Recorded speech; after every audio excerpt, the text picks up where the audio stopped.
Dalam beberapa sirah nabawiyah, disebutkan bahwa Nabi Muhammad SAW lahir di kota Mekah, pada 12 Rabiul Awal tahun Gajah, bertepatan dengan tahun 570 Masehi. Nabi Muhammad lahir dari orang tua bernama Abdullah bin Abdul Muthalib dan Aminah binti Wahab.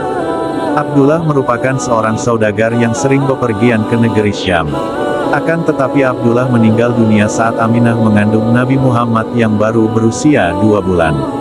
Setelah itu, Nabi Muhammad pun lahir tanpa didampingi oleh sang ayah. Setelah lahir, Nabi Muhammad diserahkan pada Halimah Sa'diyah untuk disusukan. Zaman dulu masyarakat Arab memiliki kebiasaan menyusukan anak-anak mereka kepada perempuan desa.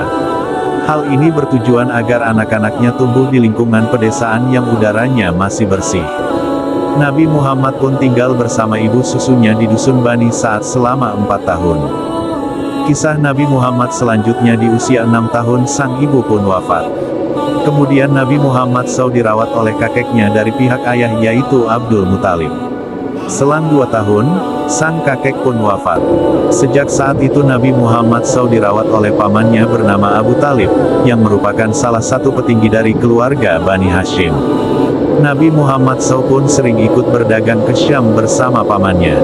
Tumbuh dewasa, Nabi Muhammad SAW menikah dengan Siti Khadijah. Siti Khadijah adalah wanita terpandang, cantik dan berasal dari golongan orang berada di Arab. Nabi Muhammad menikah saat berusia 25 tahun. Sedangkan Khadijah saat itu berusia 40 tahun. Nabi Muhammad SAW mendapatkan wahyu saat usia 40 tahun. Setelah mendapat wahyu dari Allah SWT, Nabi Muhammad SAW pun mulai melakukan dakwah. Pada awalnya, dakwah yang disampaikan dengan cara bersembunyi-sembunyi. Nabi Muhammad SAW wafat saat berusia 63 tahun. Beliau mengalami sakit dalam beberapa waktu, suhu tubuhnya tinggi dan sampai akhirnya mengembuskan nafas terakhir. Itulah kisah singkat Nabi Muhammad SAW yang perlu kita ketahui.